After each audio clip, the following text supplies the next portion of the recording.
खोजी टीवी के मुअज़्ज़िज़ दोस्तों, बिलाखिर पाकिस्तान की जमहूरियत और सियासी निज़ाम पर छाए खदशात के बादल अब छट चुके हैं। समरी से मुतल्लिक जो गैर यकीनी सूरत हाल का सामना था वो धुंध अब काफी हद तक छट चुकी है, लेकिन नए सवालात खड़े करके एक बार फिर इस सारे प्रोसेस को मुतनाज़े बनाने की घिनौनी साजिश जारी है। एक तरफ तो वज़ीर-ए-आज़म शहबाज शरीफ ने समरी आने के बाद आसिफ अली जरदारी और मौलाना फजलुर रहमान समेत तमाम इत्तेहादी जमातों के कायदीन को आज वज़ीर-ए-आज़म हाउस बुलाया, वहीं दूसरी तरफ मुफाहमत के बादशाह आसिफ जरदारी भी अब जोड़ तोड़ में लगे हुए हैं और इनकी पूरी कोशिश है कि इनकी मर्जी की तैनाती हो जाए, जिसके लिए गुज़श्ता रात इन्होंने कुछ आम शख्सियात से मुलाकात करके वादे किए और यकीन दहानियां भी कराई। DGISPR के ट्वीट के बाद समरी आने या न आने से मुतल्लिक क्यास आराइयों को ब्रेक जरूर लगा, लेकिन प्रोपेगेंडा सेल ने नया शोशा छोड़ दिया कि समरी में किन जर्नैलों के नाम शामिल हैं। कुछ शरीर लोगों का दावा है कि समरी में आखिरी नाम मौजूदा DGISI जनरल नदीम अंजुम का भी शामिल है। इसके बाद ट्विटर पर यह नाम ट्रेंड में शामिल रहा, जिसने अफवाहों को मजीद तकवीयत बख्शी। अब हकीकत क्या है? क्या वाकई मौजूदा DGISI जनरल नदीम अंजुम भी नए आर्मी चीफ की दौड़ में शामिल हैं? समरी में किन जनरल्स के नाम शामिल हैं? क्या GHQ से भेजी गई समरी में टॉप के 6 जर्नैलों के नाम हैं या कुछ और नाम भी हैं? ये और ऐसे बहुत से सवालात जहनों में सर उठा रहे हैं। इस वीडियो में इनसे जुड़ी बहुत ही एक्सक्लूसिव मालूमात आपसे शेयर की जाएंगी। आगे चलने से पहले कुछ मजीद खबरें भी आपको बताते चलें कि साबिक वज़ीर-ए-आज़म नवाज शरीफ वैसे तो बीमार हैं और इलाज कराने के लिए लंदन गए थे। जब इनसे पूछा जाता कि वतन वापस कब लौटेंगे, तो इस पर नून लीगियों की जानिब से कहा जाता कि डॉक्टर्स ने इन्हें सफर करने से मना किया है। लेकिन लगता है कि अब इनके डॉक्टर्स ने नवाज शरीफ को सिर्फ पाकिस्तान का सफर करने से मना किया है, क्योंकि इटली के बाहर की इनकी तस्वीर पाकिस्तान के निज़ाम इंसाफ पर एक तमांचा है। नवाज शरीफ इटली में आखिर क्या कर रहे हैं और लंदन के बाद इटली प्लान क्या है, इस पर भी बात करेंगे। जबकि इमरान खान और नवाज शरीफ को एक ही सफ में खड़ा करने के मंसूबे पर अमल शुरू कर दिया गया है। इमरान खान की नाअहली के खिलाफ दरखास्त दायर कर दी गई है। पाकिस्तान की सियासत में एक बार फिर सदारती निज़ाम की गूंज सुनाई दे रही है। क्या वाकई नए आर्मी चीफ की तैनाती के साथ साथ नया निज़ाम भी आने वाला है?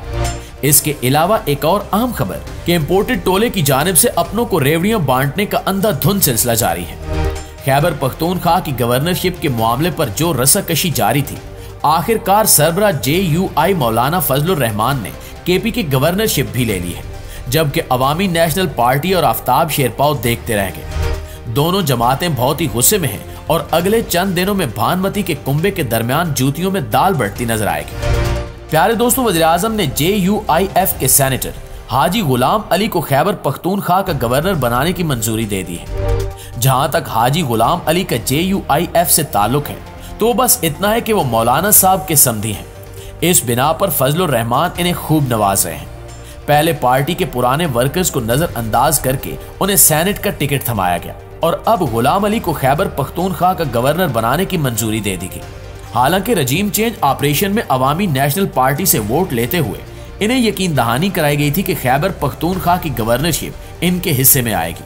यही वजह है कि साबिक गवर्नर शाह फरमान की जानिब से इस्तीफे के बावजूद पिछले 6 महीने से गवर्नर KP की तैनाती नहीं हो सकी थी, क्योंकि पहले मियां इफ्तिखार हुसैन को गवर्नर के लिए नामजद किया गया था, लेकिन मौलाना फजलुर रहमान की ब्लैकमेलिंग काम कर गई और आखिरकार हुकूमत ने घुटने टेक दिए।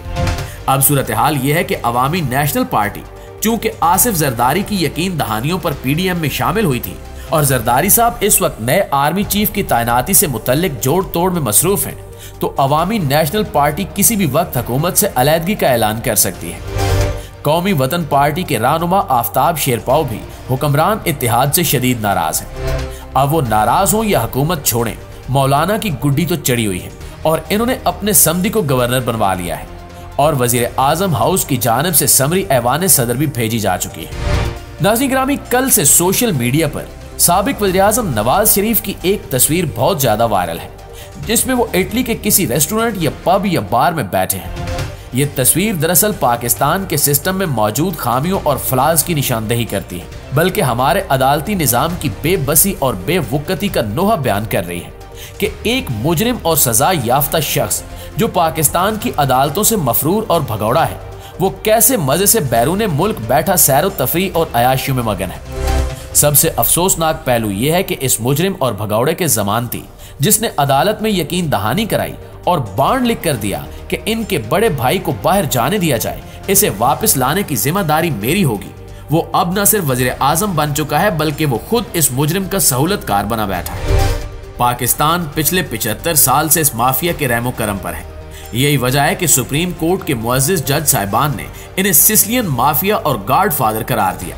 इसी माफिया के खिलाफ इमरान खान जिहाद कर रहे हैं। जब तक इस ताकतवर माफिया के खूनी पंजों से हम पाकिस्तान को आजाद नहीं कराएंगे, ये मुल्क यूं ही गैर यकीनी सूरत हाल और अदम इस्तेहकाम का शिकार रहेगा। अब इस चोरों के टोले ने इमरान खान और नवाज शरीफ को एक ही सफ में खड़ा करने और नाअहली के प्लान पर अमल दरामद शुरू कर दिया है। लाहौर हाई कोर्ट ने इमरान खान की तोशा खाना रेफरेंस में नाअहली फैसले के खिलाफ दरखास्त पर फुल बेंच तश्कील दे दिया है। कैसा मजाक है कि एक शख्स बार बार वजाहत कर चुका है कि तोशा खाना से उसने तहाइफ कवायद के मुताबिक 50% अदायगी के बाद हासिल की, लेकिन इसके बावजूद इन्हें बार बार सिर्फ एक ही केस याद आ रहा है।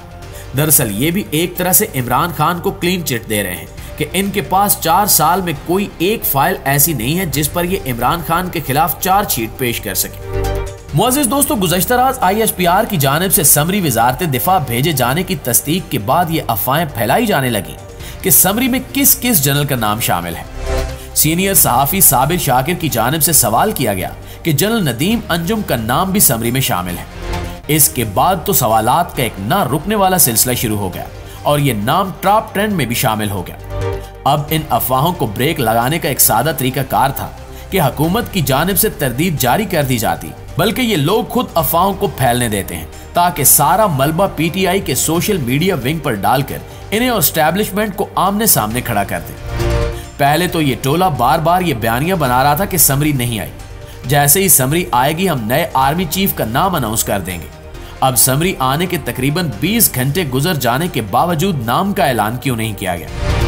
अब तक की इतलात के मुताबिक समरी में टॉप 6 जनरल्स का नाम शामिल है और इदारे की जानिब से ऐसा करके दूरअंदेशी का सबूत दिया गया है, क्योंकि अगर वहां से कोई नाम शामिल नहीं किया जाता तो फिर नया तूफान खड़ा हो जाता। समरी में तमाम नाम शामिल होने से अब किसी की पसंद नापसंद का नहीं बल्कि मेरिट का सवाल होगा। जो भी आर्मी चीफ आएगा वो सियासत से दूर मुल्क और अपने इदारे का वफादार होगा। वैसे भी नवाज शरीफ का रिकॉर्ड रहा है कि वो जिस आर्मी चीफ को लगाते हैं बाद में उसी से उनके जुडो कराटे शुरू हो जाते हैं। जनरल आसिफ नवाज हो, जहांगीर करामत हो, परवेज मुशर्रफ हो, राहील शरीफ हो या फिर जनरल कमर जावेद बाजवा, कौन सा ऐसा आर्मी चीफ था जिससे नवाज शरीफ का फड्डा नहीं हुआ? अब जाहिर है अगर एक शख्स का सबसे फड्डा होता है तो इसका साफ मतलब है कि उस शख्स का अपना रवैया मसला है और उसे दूसरों पर उंगली उठाने की बजाय अपने नजरिए पर नजरसानी करनी चाहिए। हमेशा की तरह इस दुआ के साथ इजाजत दीजिए कि अल्लाह रब्बुल इज्जत हम सबको अपनी हिफ्ज़ अमान में रखे और पाक सरजमीन की हिफाजत फरमाए। आमीन सुमा आमीन। पाकिस्तान जिंदाबाद।